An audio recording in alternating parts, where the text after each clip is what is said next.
Presenting a street cat named Bob. कहानी की शुरुआत होती है लंदन शहर से, जहां पर सड़क के किनारे एक लड़का गिटार बजाते हुए गाना गा रहा होता है। इस लड़के का नाम है जेम्स बोवन। दरअसल इसके पास ना रहने के लिए घर है, ना ही खाना खाने के लिए पैसे। किसी तरह से गिटार बजाकर परफॉर्म करके कुछ पैसे कमाता है, पर यहाँ पर कोई भी इसकी परफॉर्मेंस देखने में, इसका गाना सुनने में इंटरेस्टेड नहीं होता, जिस वजह से शाम होने तक वो इतने पैसे भी जमा नहीं कर पाता कि अपने लिए खाना खरीद सके।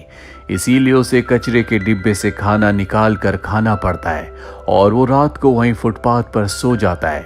जेम्स की आज जो हालत है, इसका जिम्मेदार वो खुद है। उसे नशे की आदत है, लेकिन फिलहाल वो एक रिहैब की मदद से नशा करना छोड़ चुका है और उसका जो ध्यान रखती है, जो रिहैब में काम करती है, उसका नाम वेल है। वेल उसे समझाती है कि किस तरह से नशे को छोड़ा जा सकता है। नशा छोड़ने के लिए वो एक खास तरह की दवाई लेता है ताकि उसे नशा करने का मन ना करे। अब एक रात को जेम्स खाना लेने के लिए एक रेस्टोरेंट में जाता है, लेकिन उसके पास पैसे पूरे नहीं होते, जिस वजह से रेस्टोरेंट का जो ओनर होता है वो उस खाने को सिंक में फेंक देता है और जेम्स से कहता है कि तुम यहाँ से चले जाओ। जेम्स को बहुत बुरा लगता है, उसका दिल टूट जाता है।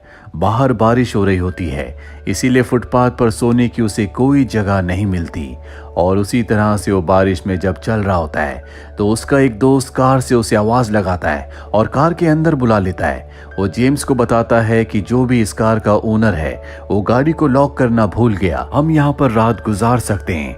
दरअसल जेम्स का जो ये दोस्त है वो नशे का आदी है, जिसने अभी तक नशा नहीं छोड़ा और आज वो जेम्स को भी नशा करने के लिए कहता है। हालांकि जेम्स ने पिछले कई दिनों से नशा नहीं किया, लेकिन आज उसका दिल और दिमाग पूरी तरह से उसके कंट्रोल में नहीं होता, इसीलिए अपने दोस्त के साथ वो नशा कर लेता है। अगली सुबह जब कार का ओनर आता है तो जेम्स का दोस्त उसे देखकर भाग जाता है, लेकिन जेम्स अब भी बेहोशी की हालत में होता है क्योंकि उसने नशा किया है। इसीलिए कार का ओनर उसे हॉस्पिटल छोड़ देता है, जिसके बाद वहां पर वेल आती है जो रिहैब सेंटर में काम करती है और जेम्स को इनकरेज करती है कि वो नशा छोड़ सकता है। लेकिन आज जेम्स की इस हरकत से उसे बहुत गुस्सा आता है। वो कहती है कि तुमने ऐसा क्यों किया। जेम्स को भी अपनी गलती का एहसास होता है, वो सच में नशा छोड़ना चाहता है, इसीलिए उसके दिल में गिल्ट है। वेल उसे बताती है कि जो दवाइयां तुम नशा छोड़ने के लिए खा रहे हो, अगर उन दवाइयों के साथ तुमने नशा किया तो तुम्हारी मृत्यु भी हो सकती है। और अब जेम्स एक बार फिर से उसके ऑफिस में जाता है, जहां पर वो उसे प्रॉमिस करता है कि वो हमेशा के लिए नशा छोड़ देगा। इसीलिए जेम्स एक बार फिर से अपने पुराने रूटीन को कंटिन्यू करता है, जहां पर वो गिटार बजाकर और गाना गाकर लोगों को एंटरटेन करके पैसे कमाने की कोशिश करता है। लेकिन पूरा दिन परफॉर्म करने के बाद भी शाम तक वो खाने के पैसों का इंतजाम नहीं कर पाता। जेम्स का वही दोस्त जिसने उसे पिछली बार नशा करवाया था, वो एक बार फिर से उसके पास आता है और जेम्स से नशा करने के लिए कहता है, लेकिन जेम्स इस बार उसे भगा देता है क्योंकि अब उसने अपने दिल और मन को पक्का कर लिया है। वही हमें वेल को दिखाया जाता है जो अपनी सीनियर से कहती है कि हमें जेम्स को किसी भी तरह से एक रूम दिलवाना चाहिए। उसकी सीनियर बताती है कि पहले हमारे पास बहुत सारे ऐसे पेशेंट्स हैं जिनकी हालत जेम्स से ज्यादा खराब है, उन्हें रूम की ज्यादा जरूरत है। पर वेल अपनी सीनियर से रिक्वेस्ट करती है। उसकी सीनियर पूछती है कि तुम जेम्स के लिए इतनी ज्यादा इंटरेस्टेड क्यों हो। वेल बताती है कि मुझे पूरा यकीन है, अगर एक बार जेम्स को हम सड़कों से घर तक ले आए तो वो अपनी जिंदगी में कुछ अच्छा कर सकता है, वो हमेशा के लिए नशे से बाहर निकल सकता है। और अब वेल के कहने पर जेम्स को एक घर प्रोवाइड कर दिया जाता है, जिसके बाद वेल जेम्स को इस घर पर लाती है। हालांकि घर की कंडीशन बहुत अच्छी नहीं होती, पर जेम्स इस घर को देखकर बहुत खुश हो जाता है। साथ ही आज वो इमोशनल भी है। वेल उसे कहती है कि मैंने तुम्हारे लिए फ्रिज में कुछ खाना और दूध रखा है। इसके बाद वेल यहाँ से चली जाती है, जिसके बाद जेम्स बाथटब में नहाता है और आज कई दिनों के बाद वो गर्म पानी से नहाया है। तभी उसे किचन से कुछ आवाज आती है, उसे लगता है कि घर पर कोई चोर आ गया। वो धीरे धीरे दबे पैर से किचन की तरफ बढ़ता है, पर वो देखता है कि वहां पर विंडो से एक कैट अंदर आ गई है जो उसका खाना खा रही है। जेम्स उस कैट को दूध पीने के लिए देता है, पर दूध पीने के बाद भी कैट वहां से नहीं जाती, जिसके बाद जेम्स उसे गिटार बजाकर सुनाता है, गाना गाकर सुनाता है। कैट उसके साथ बहुत फ्रेंडली हो जाती है। जेम्स की आंख लग जाती है। कैट रात भर उसके पास बैठी रहती है। सुबह होने के बाद जेम्स कैट को लेकर आसपास के घरों में जाता है और उनसे पूछता है क्या ये कैट आपकी है, पर वो कैट किसी की नहीं होती। इसीलिए जेम्स एक जगह उस कैट को छोड़कर अपने काम पर चला जाता है और जब वो परफॉर्म कर रहा होता है तभी वो सड़क पर अपने डैड को देखता है। हालांकि उसके डैड ने उसे देख लिया होता है, लेकिन उसके नशे की वजह से वो उसे अवॉइड करके वहां से जा रहे होते हैं। जेम्स भागता हुआ अपने डैड के पास जाता है और उन्हें बताता है कि मैंने नशा छोड़ दिया है, मैं पूरी तरह से इससे जल्दी बाहर आ जाऊंगा। पर उसके डैड उसकी बातों पर यकीन नहीं करते, क्योंकि इसी तरह के प्रॉमिसेस वो कई बार कर चुका है। तभी वहां पर जेम्स की स्टेप मदर आ जाती है। दरअसल उसके डैड ने अब दूसरी शादी कर ली है और उसकी जो स्टेप मदर है वो उसे बिल्कुल पसंद नहीं करती। वो बिल्कुल नहीं चाहती कि जेम्स की छाया उसके बच्चों पर पड़े। जेम्स चाहता है कि उसके डैड क्रिसमस के दिन उसे घर पर इनवाइट करे, पर उसके डैड कहते हैं कि हम तुम्हें किसी और दिन बुलाएंगे। और जाने से पहले वो जेम्स को 20 पाउंड्स देते हैं। हालांकि जेम्स इन पैसों को नहीं लेना चाहता, लेकिन उसे पैसों की इस वक्त बहुत जरूरत है। और अब जेम्स अपने घर वापस आता है। वो देखता है कि उसके रूम के बाहर वही कैट है जिसे उसने सुबह छोड़ दिया था, और अब ये कैट जख्मी होती है, उसके शरीर से खून निकल रहा होता है, जो देखकर जेम्स बहुत ज्यादा परेशान हो जाता है। इसीलिए वो कैट को लेकर अपने पास के घर में जाता है जहां पर एलिजाबेथ नाम की एक लड़की रहती है। एलिजाबेथ जब कैट को देखती है तो वो कहती है कि इसे एंटीबायोटिक की जरूरत है, तुम इसे हॉस्पिटल ले जाओ। वो उसे एक विजिटिंग कार्ड देती है जो कि एनिमल्स के हॉस्पिटल का है। एलिजाबेथ पूछती है कि इस कैट का क्या नाम है। वो बताता है कि मैंने इसका कोई नाम नहीं रखा, ये मेरी कैट नहीं है। एलिजाबेथ उसका नाम बॉब रख देती है और अब वो बॉब को लेकर हॉस्पिटल पहुंच जाता है जहां पर बहुत ज्यादा भीड़ होती है। कुछ देर के बाद उसका नंबर आता है। डॉक्टर बॉब को पूरी तरह से चेक करके उसके घावों को साफ कर देती है और कहती है कि इसे तुम्हें दवा देनी पड़ेगी। जिसके बाद वो दवा लेने के लिए काउंटर पर जाता है, लेकिन दवा की कीमत 22 पाउंड्स होती है। लकीली उसके पास 22 पाउंड्स होते हैं क्योंकि आज सुबह ही उसके डैड ने उसे 20 पाउंड्स दिए थे। हालांकि इन पैसों से वो कई दिन तक खाना खा सकता था, लेकिन उसे बॉब की बहुत ज्यादा चिंता होती है। इसीलिए बिना कुछ सोचे समझे वो उसके लिए दवा लेकर घर वापस आ जाता है। जेम्स इस बात से भी बहुत परेशान होता है कि आज वो वेल से मिलने नहीं गया। दरअसल वेल के साथ उसका अपॉइंटमेंट था। घर आने के बाद वो बॉब को दवा खिलाने की कोशिश करता है, पर बॉब दवा नहीं खाता। इसीलिए वो बॉब को लेकर एलिजाबेथ के पास जाता है। एलिजाबेथ बहुत आराम से, बहुत प्यार से बॉब को दवा खिला देती है, जो देखकर जेम्स को बहुत खुशी होती है। वो एलिजाबेथ से बहुत सारी बातें करता है और बातों के दौरान उसे पता चलता है कि एलिजाबेथ नशा करने वाले लोगों से बहुत नफरत करती है। इसीलिए वो एलिजाबेथ को अपने बारे में कुछ नहीं बताता। वो सिर्फ इतना ही कहता है कि मैं एक म्यूजिशियन हूँ, मैं गाना गाकर पैसे कमाने की कोशिश करता हूँ। अगले दिन वो वेल के पास जाता है, जो बहुत गुस्से में होती है क्योंकि एक दिन पहले जेम्स को उससे मिलने आना था, उसका अपॉइंटमेंट था जो जेम्स ने मिस कर दिया। वो जेम्स से कहती है कि अगर तुमने इसी तरह से एक बार फिर किया तो तुम्हें जो रहने के लिए रूम दिया गया है वो तुमसे वापस ले लिया जाएगा। जेम्स उसे बॉब के बारे में और एलिजाबेथ के बारे में सब कुछ बताता है। वेल उसे कहती है कि तुम एलिजाबेथ से दूर रहो, क्योंकि जब भी कोई इंसान नशा छोड़ने की कोशिश करता है तो उसे किसी भी नए रिलेशनशिप में नहीं पड़ना चाहिए, क्योंकि नए रिश्ते इंसान के इमोशन को ट्रिगर करते हैं, जिस वजह से इंसान दोबारा से नशा शुरू कर सकता है। जेम्स उसकी बात मानकर वहां से निकल जाता है और अब कुछ हफ्ते बीत जाते हैं, जिसके बाद बॉब पूरी तरह से ठीक हो जाता है।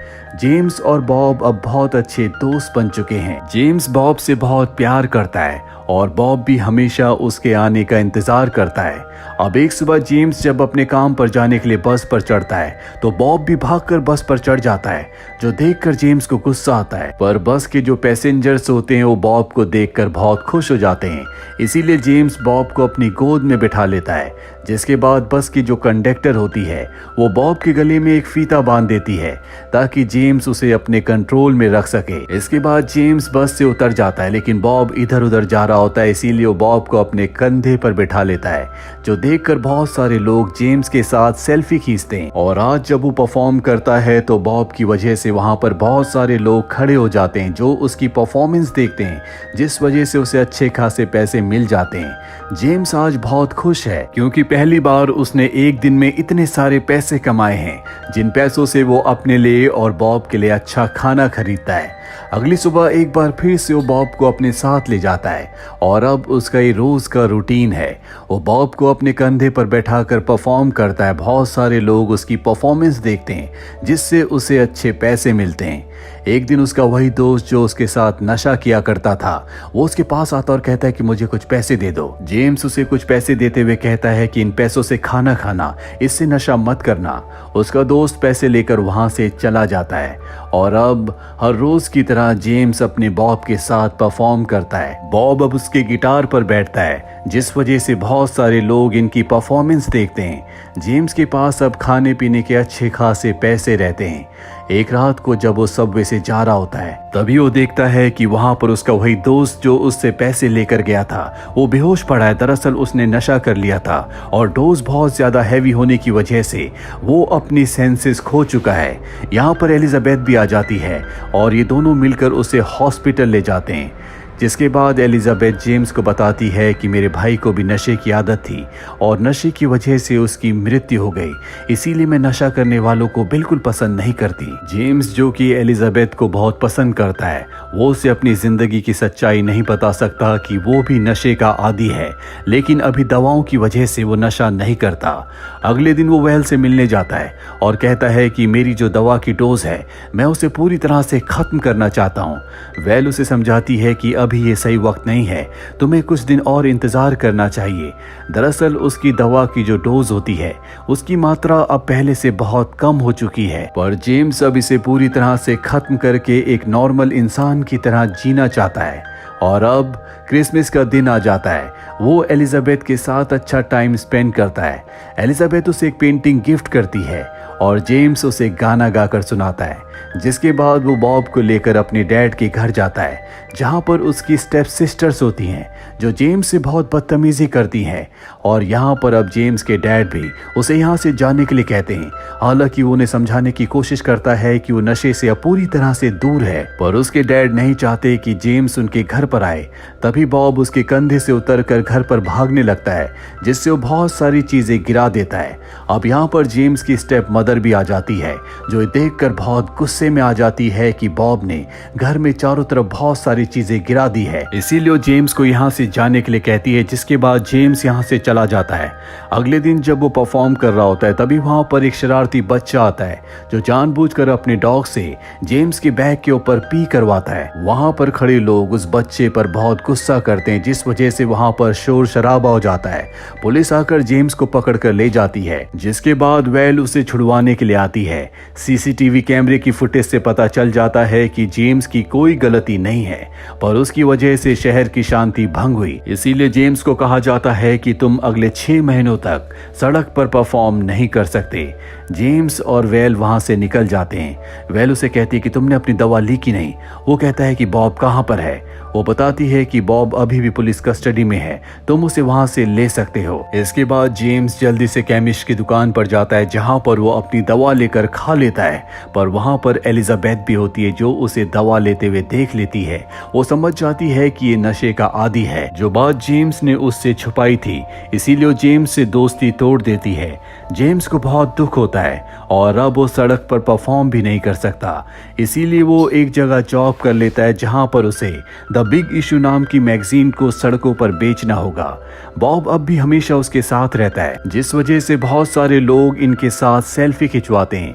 एक दिन एक प्रेस रिपोर्टर इनके पास आता है और इन दोनों की फोटो एक साथ खींचता है।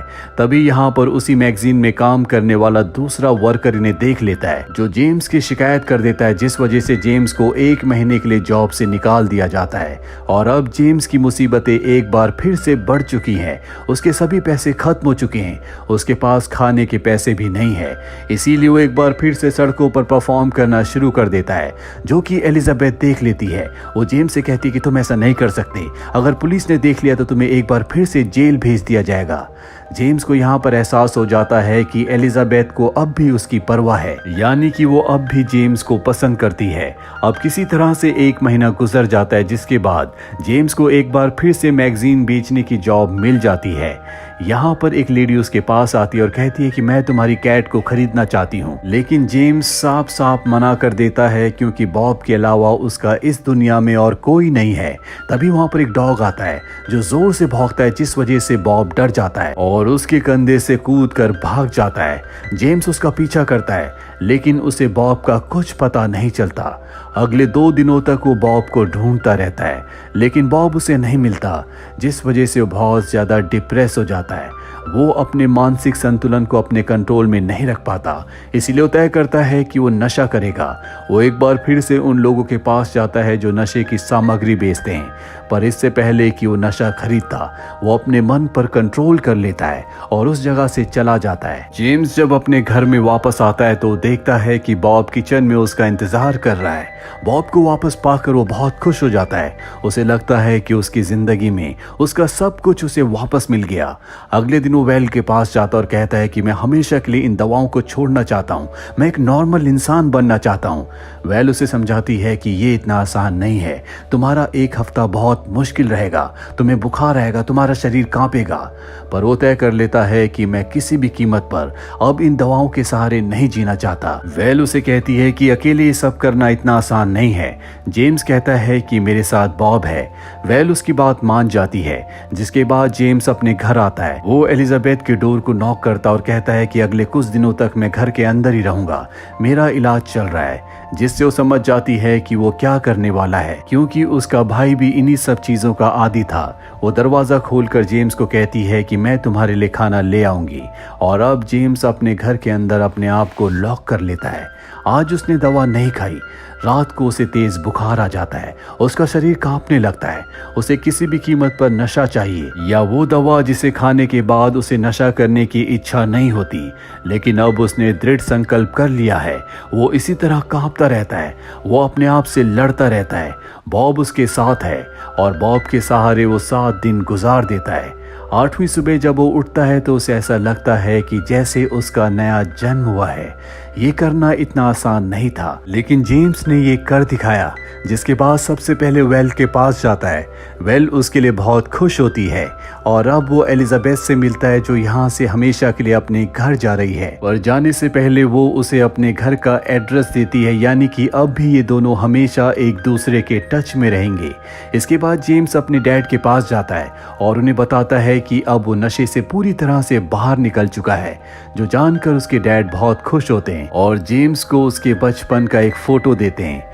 अब जेम्स के पास एक रिपोर्टर आती है और कहती है कि मैं चाहती हूँ कि तुम अपने बारे में और बॉब के बारे में एक बुक लिखो।